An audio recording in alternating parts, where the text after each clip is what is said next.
myself. Professional offence taken class who actually think that the cross of St George is somehow a symbol of hate. We're going to ban all the flags that we don't like from the town halls, that's it. Who exactly is the permanently offended by flags brigade here, Grimes? This is England. This is England. This is England. And this is England. And this is England. Darren Grimes is now officially an elected councillor. Of course, Darren Grimes is a frequent feature of the show, sort of supporting cast member for the Aid Thompson and Other Disappointments podcast. And I am, of course, equal parts supportive of and fascinated by his career move that predates the councillor role since he parted ways with GB News by mutual consent. He was keen to stress, though I sense that maybe that by mutual consent maybe pitches in at about the same level as the one time his mother begrudgingly allowed his father to unload unwrapped deep in the ovary pond. Like, it's more like one side maybe wanted it a little bit more than the other, Darren. Anyway, Darren Grimes is now an independent journalist, just like his other GB News exile types, Dan Wootton, Lawrence Fox, Mark Stein, Calvin Robinson, Mark Dolan. But he's also an elected councillor now for the Reform UK Limited Company organisation, or whatever the fuck they are this week. Reform now in control of 10 different councils. Well, among the councillors who was elected last Thursday, I'm delighted to say, is my old mate, Darren Grimes, Reform UK. I mean, there's really no telling. I mean, it's headed up by Nigel Farage and Monorail's Richard Tice, both of the Brexit Party fame. And the Brexit Party Limited, also a company, was just given a compulsory strike-off by Companies House, which, according to Josiah Mortimer of Byline Times, he says company directors, Tice was one, could be disqualified and become unable to become a director for 15 years, as they have failed to act in the right and proper way. He says any debts the company holds could become the liability of the directors, as they have failed to close the company in the correct and lawful manner. So yeah, that's the Brexit Party winding up somewhat awkwardly. Will Reform UK be run just as efficiently? Who knows? But let's just hope the Treasury is when Tice eventually gets his hands on it. What with his £90 billion of unfunded Trussian tax cuts that he was advertising at the last election. Now, joining him at Reform's next great meeting of the minds, to get to which, I guess you could probably pay £25 to them to be a patriot. That's the deal, apparently. You pay Reform UK Limited £25 and you become a patriot. Guys? Yeah. Only for £25. There's literally no other discernible benefits that I can see on the Reform Party become a member page. It's literally pay £25 to become a member/patriot. But I assume that there are other benefits. Let's assume that you do get invited to something. You, along with Richard Tice, Nigel Farage. If that is the case, then you could, at this great meeting of the minds, you could maybe meet Darren Grimes, couldn't you? Now that he's an elected Reform councillor. Guys, exciting times, big things. Yeah, he might be there too. I mean, assuming he's not somewhere in the depths of their HR department answering allegations of sexual harassment by then. Because, I mean, he's managed to evade repercussions from the allegations that were tabled the first time. He denies the allegations, of course, and, maybe they're not true. Maybe it was all just hot air. But if it should come up a second time, if somebody else were to allege in Reform that he had not been behaving himself, conducting himself in a right and proper manner, I mean, he could find himself. He's not Diddy, is he? He's not a billionaire. He hasn't got the kind of money to wriggle out of those repercussions. And I mean what I say about, Reform's HR processes and, taking allegations of that nature seriously, because I'm sure that they do, I mean, say what you like about Reform. But they don't mess about when it comes to their HR processes. They really, really don't. I mean, they might think diversity and inclusion is woke. Trans has gone too far, and they might want to set fire to your employment rights by way of leaving the ECHR. But when it comes to in-work employment processes, they do actually take that stuff pretty seriously. So they do. And that's an assertion to which I'm sure Rupert Lowe can attest. But Darren Grimes, let's get to the point, Darren Grimes has been back on his Substack this week. So he's been elected as a councillor, but he's also gone back onto his Substack as an independent journalist. So he has. So this clip here, let's talk about it. Let's see what he's up to. This was from St. George's Day. It looks like. Let's see how he's getting on, shall we? I'm excited. I am. I said to my missus earlier, I said, Darren Grimes has got a new video up. So if you need me for anything today, school run, nursery run, help to hang up the washing, sort the dinner out for the kids. If you need me at all today and you can't find me, I'll be right out here in the cabin on the edge of my seat. I said he's delivering his Substack subscribers the free speech content that he wasn't able to say when he was still at the mercy of those bloody leftist regulators, infringing on his free speech. But now that he is free, now that he's escaped the clutches of Ofcom, he can finally tell you the truth, and me the truth. He can't be held back. So he's posted his latest video here on Darren Grimes Unleashed. Are you ready, guys? Let's take a look.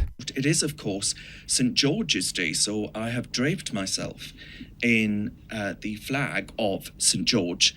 And, of course, this is our national flag. I've already had Emily Thornberry at the door asking me to take off this horrible, horrible racist rag, she called it. I couldn't quite believe it. Okay, so what is he doing here? He's referencing Emily Thornberry's much fabled tweet from about, what was it, like 12 years ago or something, where she made light of the number of flags hanging out of the windows of a house that she was walking past or door knocking near to, campaigning or something. Like, I remember that story when it bubbled up. And I remember her getting into trouble for it and subsequently getting fired by Ed Miliband, basically. But I always look at this stuff like it's not racist to hang the St. George's flag, the England flag, out of the window. That in itself is not racist. But if you do bother to hang it out of the window and it's not an England game on the telly, which it wasn't, and it's also not St. George's Day, which it wasn't. I mean, maybe on Emily Thornberry's side of things, maybe there's an element of classism and snootiness to it, but it's also a bit like, like what exactly are you doing there, mate? What is it for? What is it for? Why have you still got those things hanging out of your window? Like, not everyone that I know who flies a St. George's Cross flag is a racist. Not all of them are. But 100% of the people who I know who fly the St. George's flags in their cars all over the thing, like throughout the year and all of, they always do it for negative, pissy reasons. Like, unless it's a football game, unless it's St. George's Day, it's like, why have you got the St. George's flag hanging out of your van? Well, why can't I? Why can't I? Have you got a problem with my flag?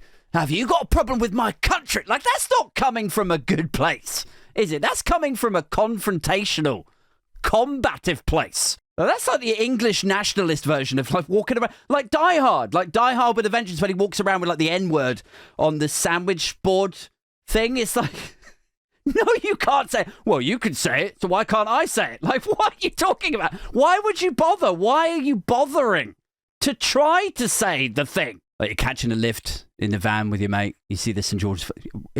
Are England playing tonight? No. Why can't I fly my flag? It's like, I mean, it seems like kindling. Seems like you're only flying it to get into this confrontation. Here, it's not coming from a good place. 100% of the time, people I know that bother to fly that flag. Or, you know, they come at you sort of half intellectually. They say, well, I don't think that it is racist to fly the English flag, right? You're just representing Britain. You love your country.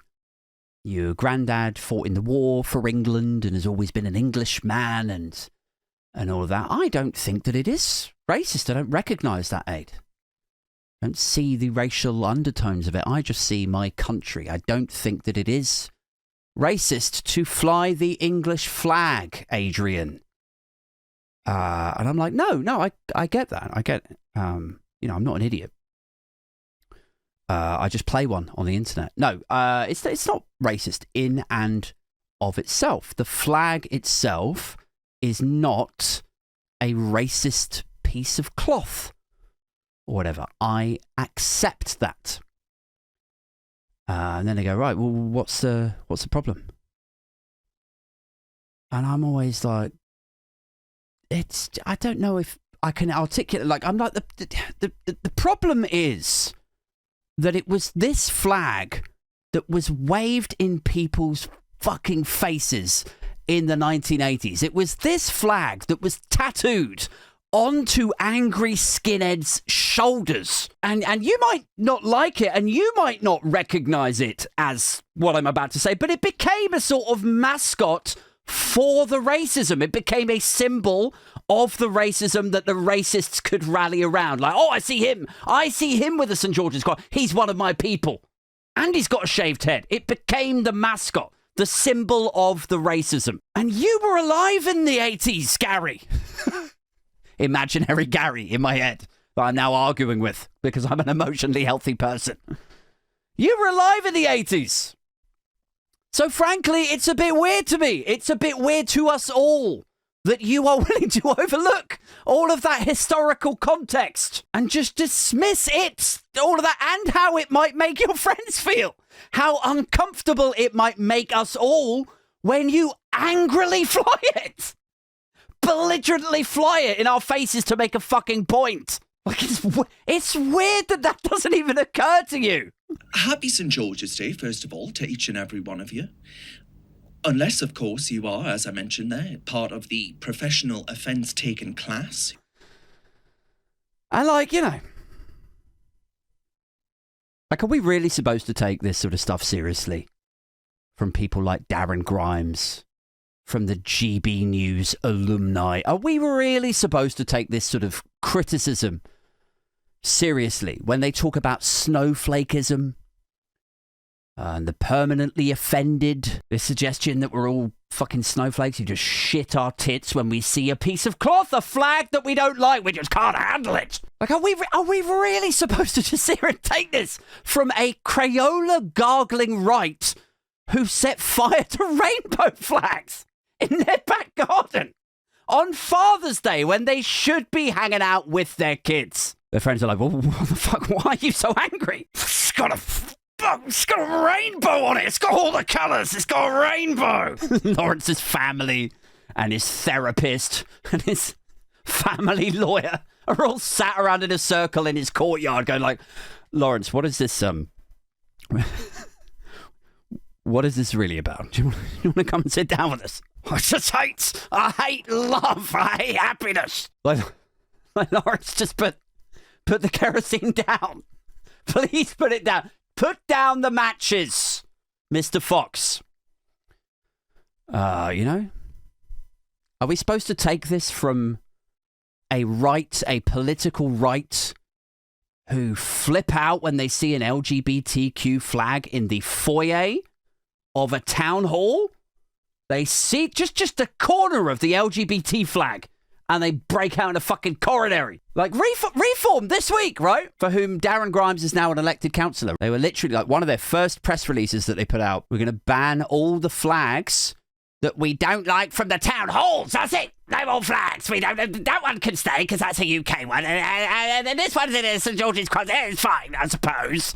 But if you dare put up a rainbow flag, oh my lord, oh lord, I'll be cross. I'll be very, very cross indeed. Professional offence taken class who actually think that the cross of St George is somehow a symbol of hate. Like who? Who exactly is the permanently offended by flags brigade here, Grimes? Professional offence taken class who actually think that the cross of St George is somehow a symbol of hate. Nice little fake laugh there. Feeling it. I mean, it'd be easy to mock this little thing here, wouldn't it? Like when the right try comedy. But no, I think it's hilarious. Good stuff, Darren. It's obviously hilarious, which is why it's even made Darren Grimes himself laugh at it. In fact, you know what? I might keep that as my own, canned laughter when I do a funny bit. It was that convincing. I mean, tonight, I want us to do, my friends, what the elites want, which is to celebrate England. The elites. Christ. I mean, I sort of feel sorry for him.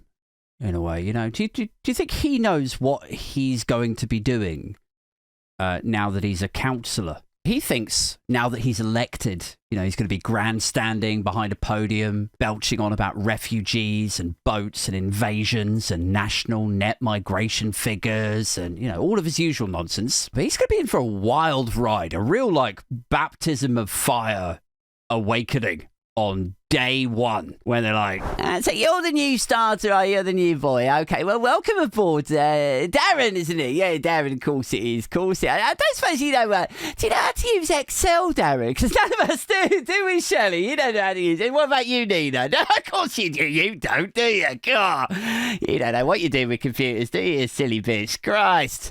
Christ alive. Anyway, if you do know Excel, Darren, if you wouldn't mind just jumping on Excel, updating the holiday calendar, because none of us can do it. It's good to know when everybody's off, isn't it? And then please do stop by Tuesday lunchtime. We're going to talk about the refuse and recycling budget.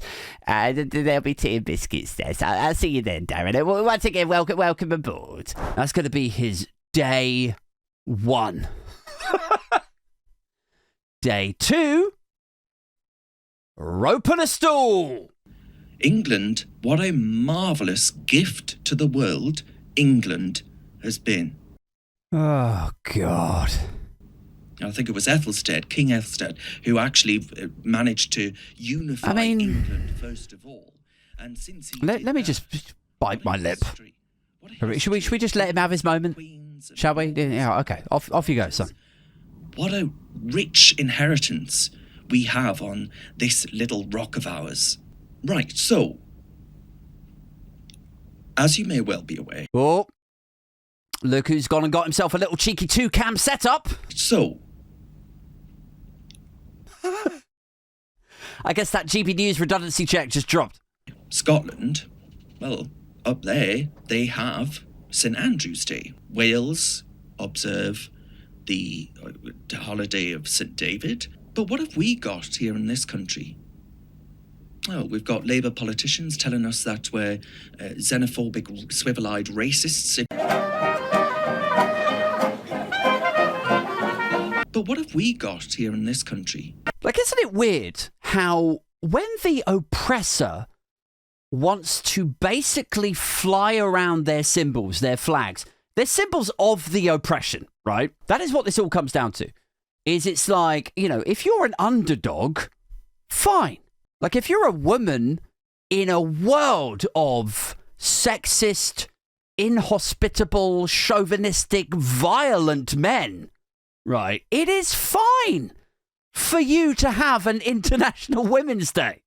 Then it's like, go and see what they're saying. Go and listen to what it's their day. If you're a gay person in a world of straight people where they have historically murdered you for just being you, right? It's hard to be taken seriously sometimes, or understood, or being given opportunities in the workplace against straight people or cis males, cis women, whatever. Fine, have a Pride Month, right? Fly your flag a bit. We go see what they're saying in that month. We listen. If you're a grizzly bear in a cave of squirrels, and the squirrels are all like, dancing around with flags saying, squirrel rights, please don't hurt us. Please don't eat us. Here's how you, the grizzly bear, can be a better squirrel ally. And then instead of that, instead of helping, instead of listening to them there in the cave, what do? You pull out your big black placard that says, fucking Bear Day. And imagine this, it's the same flag you were flying around all of the times that you ran through the cave, scooping up the other squirrels and biting their heads off in front of this lot, while laughing to yourself then and now, holding this flag, Bear Day, Bear Day. Like, you could see, can't you? You could see maybe why the bear flag, the fucking Bear Day flag, you could see and understand why that might not be necessary. Like, why it might not be priority one to give the bears another day off. But what have we got here in this country? To use at their leisure. Like, all of the squirrels are like, oh, did you hear? They gave them another bank holiday off. Oh, no. What are they going to use it for? Well, I don't fucking know. Probably kill us and eat us. Well, the last time they had too much time on their hands. Traditionally, historically, that's what they do. They run around with the flags and they kill us and eat us. What the fuck do you think is going to happen this time?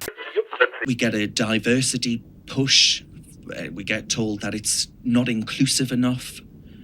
And I just have to say, very, very calmly and quietly, but severely. Hang on, wait, what? Very calmly and quietly, but severely. Is that even possible? And I just have to say, very calmly and quietly, but severely. Like, I feel like he's trying to say, I just have to say, calmly, quietly, and curtly. That sounds like something that somebody might say. Calmly, quietly, but firmly might be another one. Assertively, maybe. Severely doesn't. That doesn't. I don't think that works. That enough is enough. This is England, right? Oh, steady on. It's time we had a national day that isn't steeped in either guilt or grovelling. Scotland, as I say, St Andrew. Wales, St David. Northern Ireland, St Patrick. England, we get a shrug and a diversity workshop. Enough is enough. This is England. Like, come on, Daz. You're gonna lose the crowd with the swivel-eyed loons thing if you start channeling that Shane Meadows drama where the title is literally taken from a speech from the far-right racist Darren. What are you even doing? This is England. This is England. This is England. And this is England. And this is England. I don't know, man. Like, sometimes I feel bad for sort of like, picking on him a little bit, because he's younger than me. He's a bit daintier maybe than I am. Although for some reason I feel like he's a little bit taller than I'm only like 5'8.5", or something on a good day. So I don't know. Maybe he could beat me up. Maybe I should watch my mouth. But there's always this part of me that's just like, I don't think you get to say the nonsense that you do, either on GB News or on your Substack, or as a representative of Reform UK Limited Company, LLP, PLC, or whatever. I don't think you get to say that stuff and then just get off scot-free. I think if the peak of your worries is that somebody like me says some shit about you on the internet, you know, like what was a post that got like 1,000 reposts the other day? I said something like, nice work, Reform, really solving the grooming gangs problem, like by fighting fire with fire, by handing over a northern council to a guy who looks like a shiny child sex doll that nonces used to self-medicate. Like, I can't help myself. I just can't help myself. Like, if the worst that happens to you against this sort of backdrop of industrial and social decline, ballooning, exploding poverty, climate change, if the worst that happens to you is you flick on YouTube and you see me talking at you calmly, quietly, but severely, I mean, I don't know. Call me a prick if you like, but I don't think you're doing too bad if that's all you have to deal with.